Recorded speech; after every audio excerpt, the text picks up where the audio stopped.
pagtatak ay expose. Tapos meron din tayong ginawa kanina na expose. Isa lang may-ari nito. Kapwa din natin technician. Yan. So normal na siya, no? Okay na yung display nito.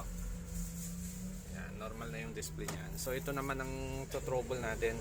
So pansin natin white screen sa gitna, pero sa gilid niya okay pa. So pag ganito, check lang natin supply. So mayroon na tayong nakaabang dyan.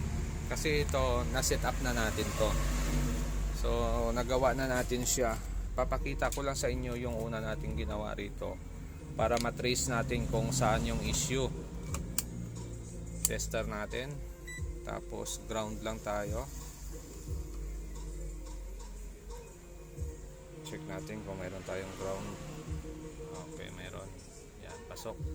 So una natin chinek yan. Sa ganyang kulay kasi madalas yan. Yung ito. Yan, GME 1 to 14 or 1 to 15.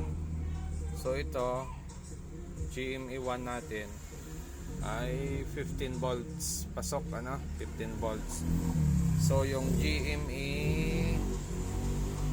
18 natin, ito 18 pala ito. GME 18 0.6. Okay, pasok pa yan. So ibig sabihin gumagana yung GME natin. Nagpa-function yan. Ito 7, no? 7 volts. Okay. So gumagana siya. Sunod natin i-check yung kanyang Bcom. Yun yung naging problema sa kanya. Yung Bcom niya. Ito yung Bcom natin. Yan. So may nakaabang na tayo dyan. Kasi yung Bcom nito, pag sinukat mo, ay ganyan lang siya. 0.057. Mababa. Ganon din sa kabila. Dalawa kasi magkabilaan ito. Yan. Magkabilaan yung Bcom nito. Ganon din ang supply niya. Mababa rin dito. Yan. So yan ang issue niyan. Bcom. Dahil buo yung supply natin dito sa circuito na ito, doon tayo sa Bcom pupunta. So pag may kumpleto yung supply sa Bcom, maaring may iba pang problema yan. So yung supply natin dito sa back converter na ginamit natin, ito kasi yung input natin ay 12 volts.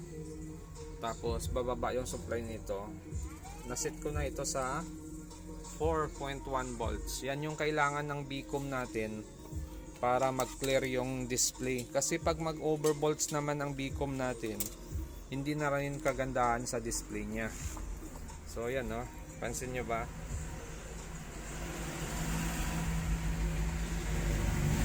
Hindi normal, ano? So kabit natin yung Bcom. Itatap natin tong wire na to dito sa ating back converter.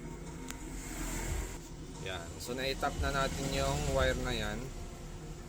Tapos check natin yung display. Ayan. So pansin nyo, nag-iba, no? Pansin nyo, mayroon siyang bakat doon sa gilid. Pero antayin na lang natin, mawawala din naman yan. Tapos pansin natin, okay na yung display niya. Normal na yung display. So yung bakat na yan, mawawala din yan pag naibabad na natin siya. Normal lang yan. Pero okay na yung display, ah. Pantay na. Yan. So yun ang problema nito. Hindi nag-ooperate yung Bcom niya.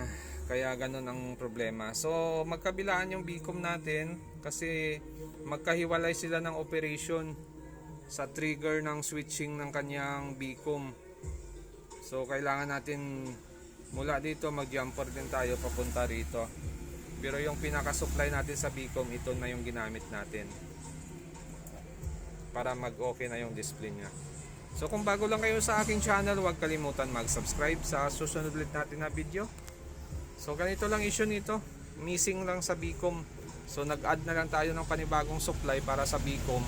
Hindi na natin hinanap yung pinaka problema sa Bcom niya.